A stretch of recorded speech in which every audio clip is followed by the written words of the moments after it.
ভিডিওর মধ্যে এক আল্লাহর বান্দা দেখায় সন্তানের বাবাটাকে কয়েকজনে পিটাচ্ছে, আর সন্তানেরা তাকায় তাকায় দেখে আর হাউ মাউ করে কান্না করে, আমার বাবারে আর মারবি না, সহ্য করতে পারি না। এমন পাষাণ হৃদয় এই জমিনের মধ্যে অভাব নাই।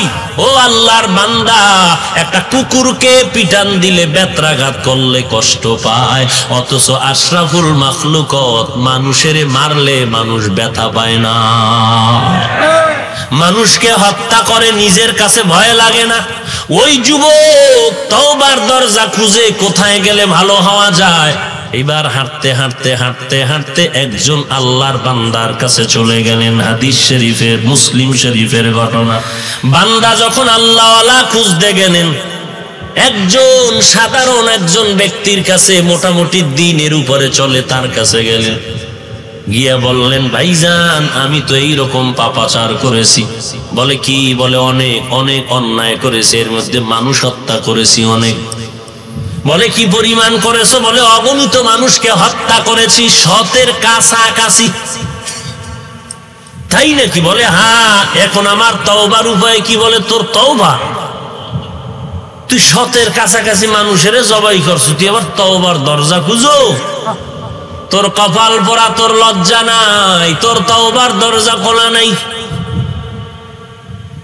আল্লাহর বান্দা কয়, এই যদি হয় আমার হালাত, যদি আমি শতের কাছাকাছি মানুষ জবাই করার পরে আর আমার নাজাতের দরজা খোলা না থাকে, তাহলে অন্যায় যদি করি আর জাহান্নামে যাই, তো আপনারে নিয়েও যাব। যেহেতু শতের কাছাকাছি হয়েছে, শত হয় না, তো আপনারে দিয়া শত পূরণ করে দেই। দেরি না করিয়া এই বান্দাটারেও হত্যা করে ফেললো। এবার চলতেছে, কোথায় যাব? এক আল্লাহর বান্দা বলে, হ্যাঁ তোমার তওবার দরজা খোলা আছে, কারণ আমার মাওলা তো রহমান, আমার আল্লাহ তো রহিম, আমার আল্লাহ তো গফফার, আমার আল্লাহ তো সত্তার। একবার, দুইবার, তিনবার, চার পাঁচবার অন্যায় করলে আমার জনম দুঃখিনী আম্মা জানো আমার ভাই বোনেরে কয়, তোর ওই ভাইটা ভালো না, তোর ওই ভাই কিন্তু বেশি ভালো না। আম্মা জানো কয়, আব্বা জানো কয়, তোর ছেলেটা ভালো না। এইভাবে সহ্য করে নিতে পারে না। আল্লাহ পাক বলেন, রে গোলাম, কি পরিমাণ অপরাধ করেছো, বালিশে মাথা লাগায় যদি চিন্তা করো, টের পাবি বান্দা আমি কি পরিমাণ তোরে ছায়া দিয়া রাখছি। আমি আল্লাহ কিছুই তো তোরে বলি নেই। এই করোনার মধ্যে তোর কত বান্দা তোর সামনে দিয়ে নিয়ে গেলাম, তোরে কিছুই কই নেই। আবার অনেকের করোনায় দিয়া বিছনায় ফালায় রাখছি, আজরাইল পাঠাই না, আবার সুস্থ বানায় দিস। আমি আল্লাহ তোরও তো নিয়ে যাইতে পারতাম। তোর ওই ছোট ছোট বাচ্চাগুলো আব্বু আব্বু বলিয়া কান্না করতো, তুই জবাব দিতে পারতি না। আম্মাজান ইন্তেকাল হয়ে গেল, দুধের বাচ্চাগুলো সারিয়া গেল। বাচ্চাগুলো সাদা কাপড় সরায় কয়, আম্মু আমারে দুধ দেও, আম্মু আমাদের পেটে ক্ষুধা লাগছে, খানা দাও। কি লাভ হবে? আর আম্মু ডাক দিয়া, এই মায়ের জবানে আর কোন আওয়াজ হবে? ওই আল্লাহর বান্দা এখন বলে, যাও, আল্লাহ তো এত বড় রহমান, এত বড় দয়াময়, যে বান্দা নেক কাজের নিয়ত করা মাত্র নেক লেখা হয়, কিন্তু গুনার নিয়ত করলে গুনাহ তো লেখা হয় না, বরং নিয়ত করিয়া ফিরিয়া গেলে উল্টা আর একটা নেক লেখা হয়। কেমন দয়ার আল্লাহ! সেই আল্লাহ তো বাণী শুনাইয়া দিছেন, এই গুনাহগার, আমার দরজা কিন্তু বড়, রহমত কিন্তু বড়। আমার পাহাড় পরিমাণ যদি গুনাহ করো, একবার যদি চোখের কোটায় পানি নিয়া মায়া লাগায় বলো আল্লাহ, সাথে সাথে তোর গুনাহ আমি আল্লাহ মাফ করে দিব। আমি আল্লাহর মতো দয়াময় কেউ নাই। ওই যুবক পাগল হয়ে গেছে, কই পাই তওবার দরওয়াজা। বলে তওবার দরওয়াজা যদি পেতে চাও একজন আল্লাহওয়ালার কাছে যাও। কোথায় পাবো? বলে অমুক এলাকায় একজন আল্লাহর ওলি আছে, তার কাছে গিয়া তুমি তওবা করে আমল করা শুরু করে দাও। আল্লাহর বান্দা রওয়ানা। কিছু দূর যাওয়ার পরে আজরাইল আসিয়া যুবকের জীবনটা নিয়ে গেল। রাস্তার মাঝে লাশ পড়ে রইল। এইবার জান্নাতের ফেরেশতারা আসছে, রুহুটারে জান্নাতে নিয়ে যাবে। জাহান্নামের ফেরেশতারাও আসছে, রুহুটাকে জাহান্নামে নিয়ে যাবে। জান্নাতি ফেরেশতারা বলে লোকটা তো তওবা করার জন্য রওনা হয়ে গেছে, এই লোকটা তো এখন আল্লাহ খুশি হয়ে আছে, এখন তারে জাহান্নামে দিব কেমনে? জাহান্নামের ফেরেশতারা বলে এই লোকটা তো তওবার নিয়ত করছে ঠিক, কিন্তু দরজায় তো যেতে পারে নাই, অতএব তারে তো এখন আমরা জাহান্নামে নিয়ে যাব। ফেরেশতাদের ঝগড়া মিটাবে কোন চোরায়? আসেনি দুনিয়ার কোন পার্লামেন্ট গাদ্দাফি ফিরাতে পারবে? কোন সরকার? কেউ পারবে না। ফেরেশতাদের এই ঝগড়া মিটানোর জন্য রব্বুল আলামিন জিবরাইল আমিনের পাঠায় দিলেন। আয় জিবরাইল যাও, যেই যুবকটা আমি আল্লাহর কাছে তওবার জন্য একজন আলেমের বাড়ি রওনা হয়ে গেল, যেই জায়গায় আজরাইল জানটা নিয়ে গেছে ওই জায়গা থেকে দেখো তার ওই আলেমের বাড়ি কাছে নাকি তার নিজের বাড়ি কাছে, মাপ দাও। এবার জিবরাইল আমিন আইসা দেখেন মাপ দিয়া। জিবরাইল আমিন যখন আসছেন মাপ দেওয়ার জন্য, হাদিস শরীফে নবীজি বলেন যুবকটা যেখানে ইন্তেকাল করলো ওখান থেকে তার বাড়িটা অনেক কাছে, আলেমের বাড়ি অনেক দূরে। আল্লাহ পাক চায় না বান্দাটাকে জাহান্নামের আগুনে জ্বালানোর জন্য। আমার মাওলা চায় না তার কুদরতের হাতে চেহারাটা বানাইছেন এটা জাহান্নামের আগুনে জ্বলবে। আমার আল্লাহ চায় না আল্লাহর বান্দার কপাল দিয়া সেজদা দিয়েছে কপাল আবার জাহান্নামের আগুনে জ্বলবে। আল্লাহ কয় ফিরিয়া আয়, আমার ছেলে নাই, মেয়ে নাই, আমার স্ত্রী নাই, কেউ নাই, আমার আদরের বান্দা বানাইছি আমি আল্লাহ। কত আদর করে তোদের বানাইছি, একটাই কারণ আমারে আসমান জমিন যতই ডাকুক ওই ডাকে আমি মজা পাবো না। তুই আব্দুর রহমান আব্দুল করিম যদি একবার আল্লাহ কইয়া ডাক দেও, আমি আল্লাহর কুদরতি অন্তর বড় ঠান্ডা হয়ে যায়। আল্লাহ পাক রব্বুল আলামিনের পয়গম্বর বলেন ওই যুবকটা রাস্তার মাঝখানে যেখানে মরে গেল ওখান থেকে তার বাড়ি কাছে, আলেমের বাড়ি দূরে। আল্লাহ চায় বান্দা যেন জাহান্নামে না যায়।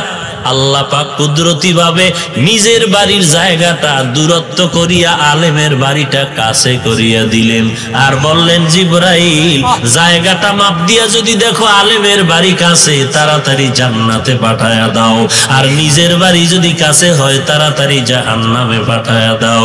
আমার মাওলা কত দয়ার মাওলা, ইব্রাহিম নবীরে কয় ছুরি নিয়া ইসমাইলের জবাই কর, আবার ছুরি রে কয় রে ছুরি আবার ইসমাইলের যেন পশম কাটে না, আমার ইসমাইলের যেন কোনো ক্ষতি না। আমার মাওলার কুদরত বোঝা বড় কঠিন রে মুসলমান। আল্লাহ পাক চায় আমার বান্দার দিলের মোহাব্বত। যখন ইব্রাহিম আল্লাহর হুকুম পালনের জন্য পাগল, ওরে ইসমাইল তাড়াতাড়ি শুইয়া পড়, তোরে জবাই করতে হবে। ইসমাইল কান্না করে আব্বা জান, বাড়িতে আমার আম্মা কান্না করে, ওখানে বসিয়া যদি একটু বলতেন আমি মায়ের থেকে চির বিদায় নিয়ে সালাম দিয়ে আসতাম। কারণ 6টা বছর আমার মা আমারে কত কষ্ট করিয়া লালন পালন করেছে। আপনি 6টা বছর একা ফালাই আসছেন মক্কার জংলায়, আর বাড়িতে যান নাই।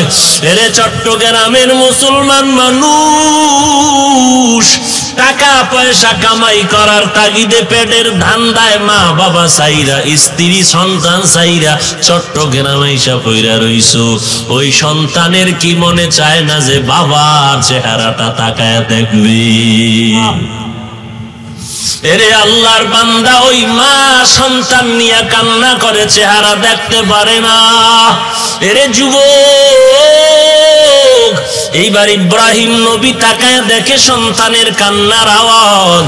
আব্বা জান, আপনি তো মক্কার জঙ্গলে ফালায়া চলে গেলেন, রুটি নাই পানি নাই, আমি তো শিশু, আম্মা জান আমাকে দুগ্ধ পান করায়। হঠাৎ করিয়া দেখা গেল মায়ের বুকের দুধও শেষ হয়ে গেল। এবার মুখের লালা দেয়, এক সময় দেখে জিহ্বা শুকায় গেছে, মুখে পানিও নাই। আমার মা হাজেরা বিবরণ দেয়, আমি সন্তানের কান্না সইতে না পারিয়া আমিও কান্না শুরু করলাম। ও আল্লাহ, আমারে কষ্ট দাও, সহ্য করব, কিন্তু আমার সন্তান কলিজার টুকরারে কষ্ট দিও না। এইবার মা হাজেরা কান্না করে, ইসমাইলের জন্য পানি তালাশ করে, কোথাও পায় না। ও আব্বা জান, আপনি তো জানেন না, আমার মা একবার আমি ইসমাইলের ঠান্ডা করার জন্য একবার সফা পাহাড়ে দৌড়ায়, আর একবার মারওয়া পাহাড়ে দৌড়ায়।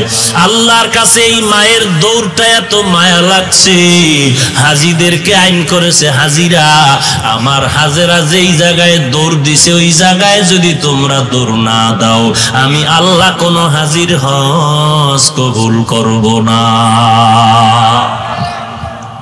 আব্বা জান বলেন, নাই দুঃখ নাই, তবে আমার আম্মা যদি দেখে আমি নাই, জিজ্ঞাসা করবে আমার ইসমাইল কোথায় গেল। আমার মা আমারে না পাইয়া হাউমাউ করে কান্না করুক।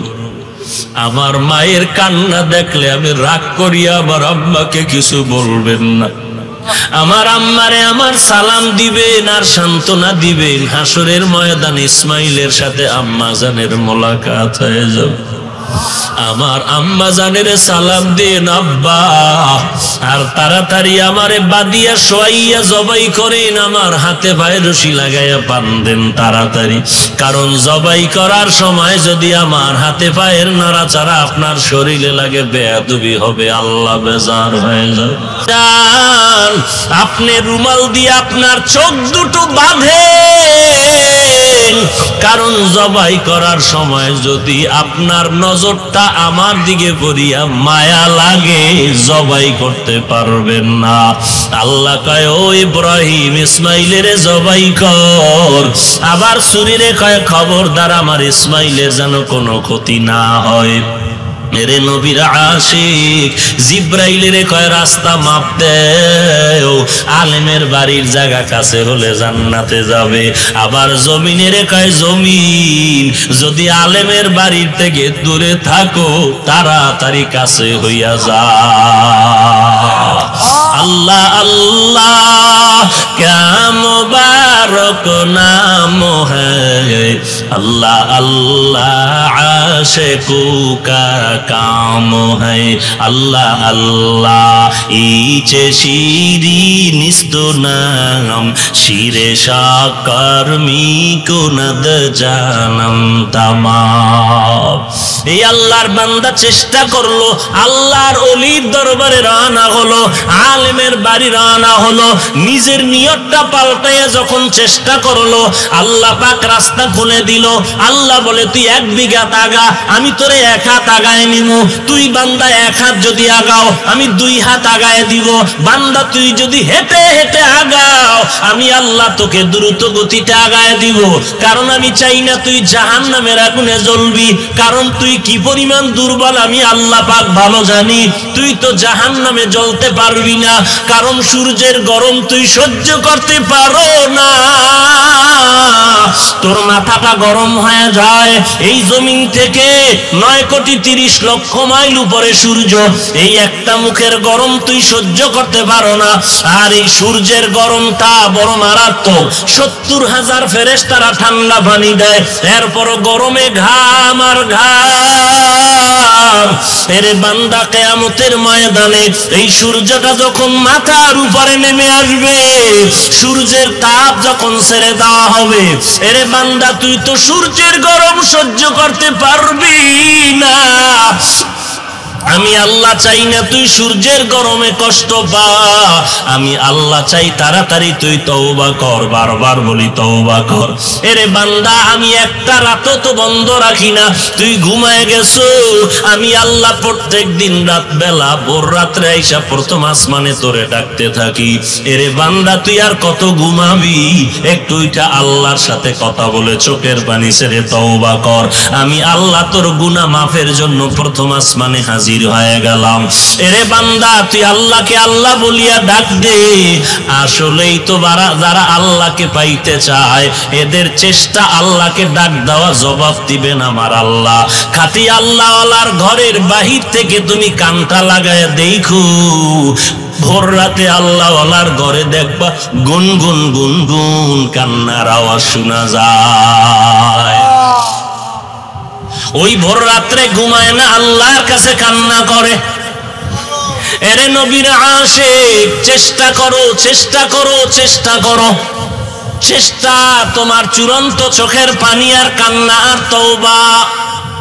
ও আল্লাহ, এই মজলিসে আমার মতো গুনাহগার কেউ নাই। আমার গুনার কারণে আমার মেয়ে কষ্ট পায়, আমার ঘরের শিশু বাচ্চাটা কষ্ট পায়, আমার গুনার কারণে আমার মা কষ্ট পায়, বাবা কষ্ট পায়, ভাই কষ্ট পায়, বোন কষ্ট পায়, স্ত্রী কষ্ট পায়, এলাকার মানুষ কষ্ট পায়, প্রতিবেশী কষ্ট পায়, সমাজের মানুষ কষ্ট পায়। আমার গুনার কারণে আমার মতো পাপী আর কেউ নাই।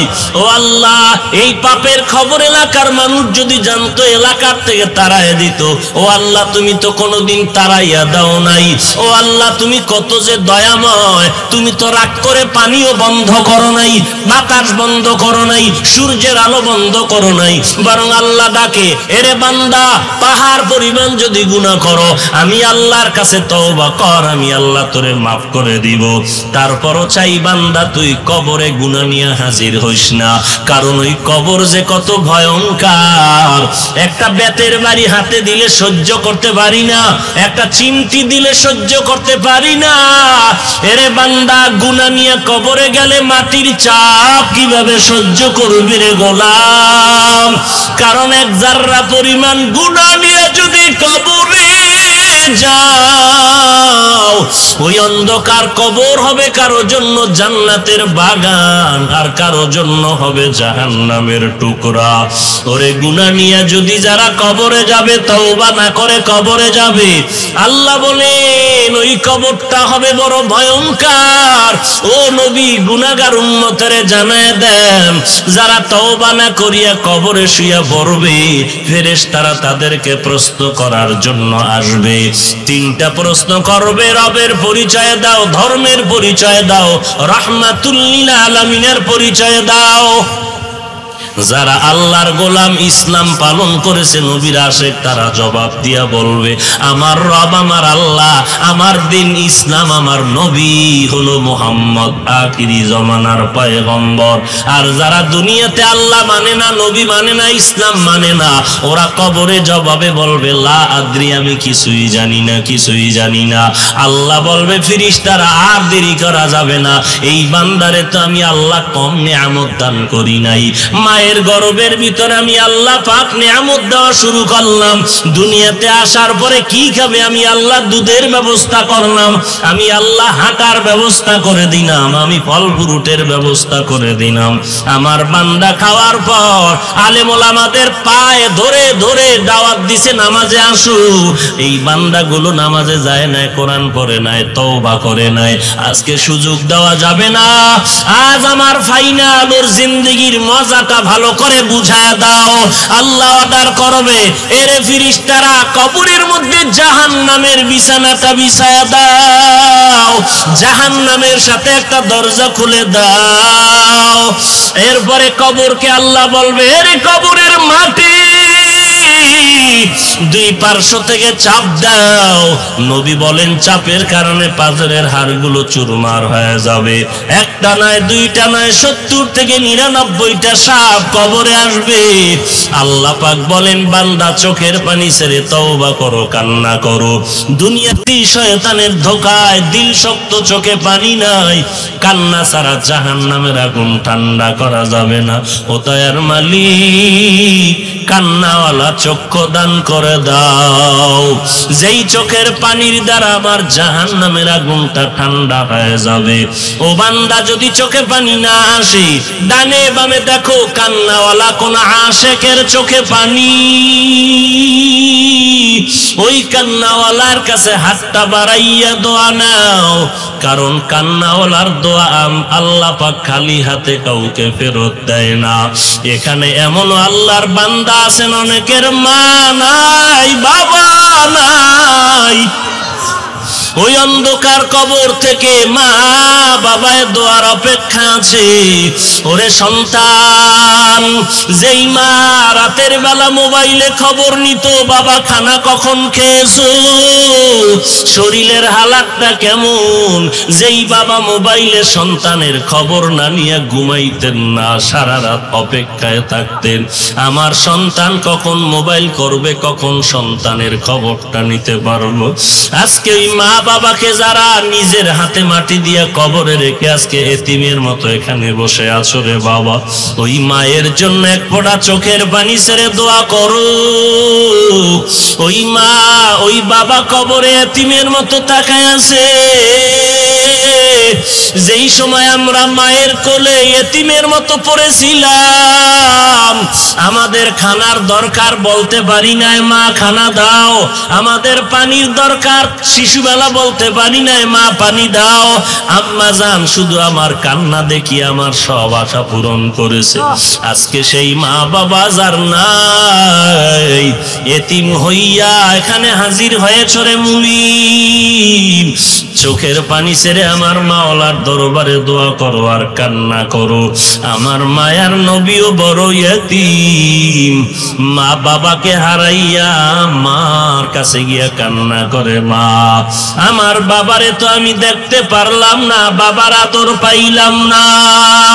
এরে আল্লাহর গোলাম, আল্লাহর দরবারে মাথা নত করে তওবা করো, জীবনে আর গুনাহ করব না, মা বাবারে কষ্ট দিব না। ও দয়ার মালিক, এই মহামারী থেকে বাঁচায়া দেও, গুনাহমুক্ত জীবন দান করো, নেক আমলের তৌফিক দান করো। আয় আল্লাহ, মেহেরবানি করে আমাদের তওবা করার তৌফিক দান করো, আমিন। আলহামদুলিল্লাহি রাব্বিল আলামিন, ওয়াসসালাতু ওয়াসসালামু আলা সাইয়্যিদিল আমবিয়াই ওয়াল মুরসালিন ওয়া আলা আলিহি ওয়া আসহাবিহি আজমাইন। ইয়া আরহামার রাহিমিন, ইয়া আরহামার রাহিমিন, ইয়া আরহামার রাহিমিন। اللهم إنا نعوذ بك من البرص والجنون والجذام ومن سيء الأسقام. اللهم إنا نعوذ بك من البرص والجنون والجذام ومن سيء الأسقام. اللهم إنا نعوذ بك من البرص والجنون والجذام ومن سيء الأسقام. উদয়ার মালিক, আমরা এতদিন ঘরের দরজা বন্ধ করে ভেতরে আটকানো ছিলাম রে আল্লাহ। আজ আমরা 10 মায়ের 10 সন্তান প্রচন্ড গরমের ভেতরে এই ময়দানে হাজির। আয় আল্লাহ, আজকে আমাদের গুনার কারণে সমাজের মানুষ কষ্ট পায়, আমার গুনার কারণে আমার ঘরের মানুষ কষ্ট পায়, আমার গুনার কারণে আমার সন্তানেরা কষ্ট পায়, আমার আমার গুনাহের কারণে আমার মা বাবা প্রতিবেশীরা কষ্ট পায়, আমার গুনাহের কারণে সমাজে অশান্তি চলতেছে রে আল্লাহ। এই ময়দানে আমার মতো জাহান্নামের আসামি আর কেউ নাই। শয়তানের ধোঁকায় পড়ে গুনাহ করেছি, গুনাহের কারণে আমার দিলটা পাথরের মতো শক্ত, চোখেও পানি নাই। ও আল্লাহ, কান্নাওয়ালা চক্ষু দান করেন, কান্নাওয়ালা চক্ষু দান করেন, কান্নাওয়ালা চক্ষু দান করেন। আয় আল্লাহ, দুনিয়াতে সূর্যের গরম সহ্য করতে পারি না, সূর্যের গরম সহ্য করতে পারি না, তোমার ওই কঠিন জাহান্নামের আগুনের গরম কিভাবে সহ্য করব? আয় আল্লাহ, একটা বেতের বাড়ি সহ্য করতে পারি না, গুনাহ নিয়ে কবরে যেতে চাই না, ওই কবরে দুই পার্শ্বের মাটির চাপ সহ্য করতে পারবো না রে আল্লাহ। একটা চিমটি সহ্য করতে পারি না, ওই জাহান্নামের সাপের কামড় কেমন করে সহ্য করবো রে আল্লাহ। আয় আল্লাহ, একটু কি মায়া হবে না? আয় আল্লাহ, কুদরতের নজর দিয়া তাকায় দেখেন, দোকানওয়ালার দোকান বন্ধ, চাকরিওয়ালার চাকরি বন্ধ, শিক্ষকতার শিক্ষকতা বন্ধ, সন্তান নিয়ে চোখের পানি ফেলতেছে, কার কাছে হাতটা বিছায় দিবে? ও আল্লাহ, সন্তানের জন্য কারো কাছে যেন হাত বিছাইতে না হয়। আয় আল্লাহ, হালাল রিজিকের দরজা খুলে দেন। আয় আল্লাহ, বরকতি রিজিকের দরজা খুলে দেন। আয় আল্লাহ, আমরা তো আপনার আদরের নবীর উম্মত, মেহেরবানি করে আমাদের জীবনের সব গুনাহগুলো মাফ করে দেন আল্লাহ। আয় আল্লাহ, সারা দুনিয়ার মানুষকে এই মহামারীর থেকে মুক্তির ব্যবস্থা করে দেন। আয় আল্লাহ, বাংলাদেশের মানুষকে চির মুক্তির ব্যবস্থা করে দেন। আয় আল্লাহ, যারা দুনিয়া থেকে চলে গেলেন তাদের জান্নাত দান করেন। আয় আল্লাহ, যারা অসুস্থ বিছানায় পড়ে আছে সবাইকে সুস্থতার নেয়ামত বাড়ায় দেন, 5 ওয়াক্ত নামাজি বানায় দেন। আয় আল্লাহ, সকলের সন্তান নেককার বানায় দেন। আয় আল্লাহ, ঘরে